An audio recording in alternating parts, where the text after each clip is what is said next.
Halo dan selamat datang di ulasan peristiwa kita kali ini. Hari ini kita bakal membedah satu momen sejarah yang luar biasa dramatis. Sebuah kepingan sejarah yang, jujur aja penuh dengan ketegangan yang mendebarkan.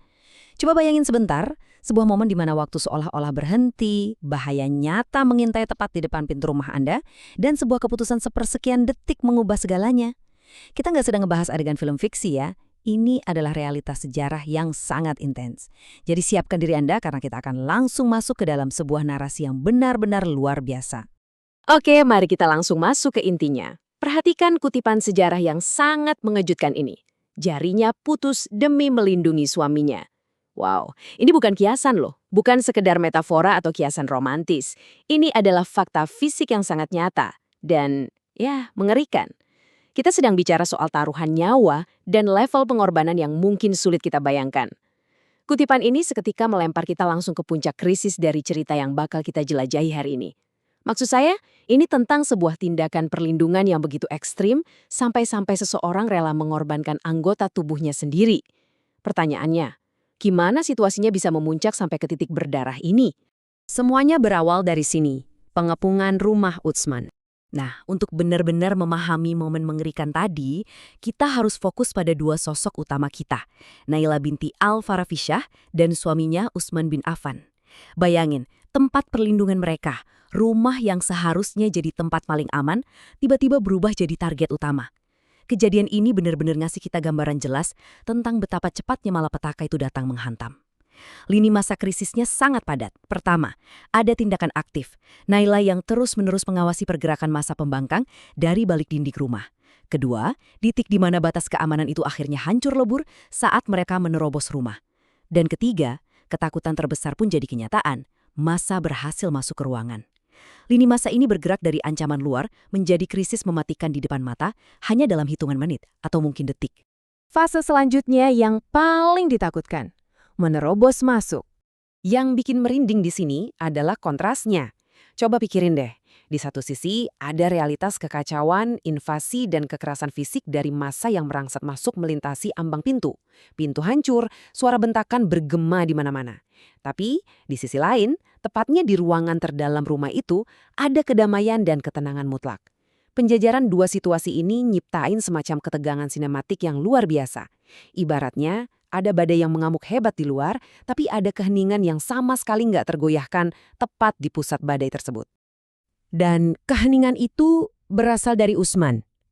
Di tengah semua kaos itu, di detik-detik ketika rumahnya diserbu oleh massa, Utsman bin Affan ternyata tengah berpuasa dan membaca Al-Quran. Ini adalah tingkat ketenangan yang hampir mustahil dipercaya. Beliau sama sekali nggak lari, nggak panik. Beliau tetap duduk dalam keadaan beribadah, pasrah, dan luar biasa tenang, tepat pada detik ketika ruangannya diterobos. Dan di titik krisis inilah kita melihat pengorbanan sang istri. Ketenangan yang dimiliki Utsman tadi jelas nggak berlaku buat Naila. Fokus kita sekarang beralih sepenuhnya ke sudut pandang sang istri saat ancaman mematikan itu menembus tempat suci suaminya. Buat Naila, ini adalah momen untuk bertindak secepat kilat. Bayangin peristiwa ini terjadi seperti dalam gerak lambat.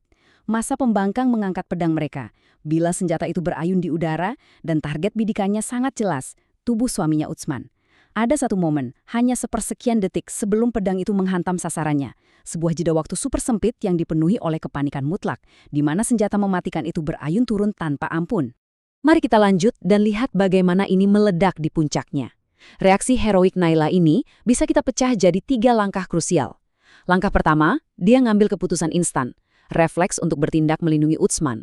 Langkah kedua, tanpa mikir 2 kali, dia secara harfiah menjatuhkan tubuhnya sendiri ke pangkuan Utsman, membikin dirinya sendiri jadi perisai manusia di antara suaminya dan ujung pedang yang tajam itu. Dan langkah ketiga, hasil yang sangat visceral dan menyakitkan dari keberaniannya. Pedang itu menyabet dan jari jemarinya terputus. Coba bayangkan rasa sakit yang luar biasa dari momen itu. Dia menukar bagian dari anggota tubuhnya secara sadar demi menahan laju serangan mematikan tersebut. Yang pada akhirnya membawa kita pada akhir yang tragis. Setelah ayunan pedang itu, setelah pengorbanan fisik yang luar biasa dari Naila, ruangan seketika dipenuhi oleh kesunyian yang mencekam. Fakta sejarah memang seringkali ninggalin rasa pahit yang sangat mendalam ya. Jiwa Utsman pada akhirnya tidak terselamatkan. Nyawa sang suami terenggut di insiden berdarah itu. Tapi, kalimat berikutnya ini sama pentingnya. Namun sang istri telah berjuang. Perjuangan Nailah, keberaniannya menjadikan tubuhnya sendiri sebagai tameng, adalah sebuah realitas sejarah yang abadi. Ya dia mungkin gak berhasil menyelamatkan nyawa suaminya pada hari itu, tapi pengorbanannya mencetak sebuah monumen keberanian yang tak tertandingi, yang gak akan pernah bisa dihapus dari sejarah. Jadi, poin krusialnya adalah ini. Saat kita melihat kembali ke momen yang mengerikan di dalam ruangan itu, melihat ayunan pedang dan jari jemari yang terputus, kita dihadapkan secara langsung pada satu pertanyaan yang sangat mendalam. Apa makna sejati dari sebuah kesetiaan? Apakah kesetiaan itu cuma sekedar kata-kata manis? Atau ia adalah tindakan refleks, tanpa sedetik pun keraguan, untuk melemparkan diri Anda ke dalam bahaya demi seseorang yang Anda cintai, bahkan jika itu berarti kehilangan bagian dari diri Anda sendiri? Sebuah pemikiran luar biasa yang pasti bakal terus tertinggal di benak kita. Terima kasih udah ngikutin ulasan peristiwa kita kali ini, dan sampai jumpa di penjelajahan berikutnya.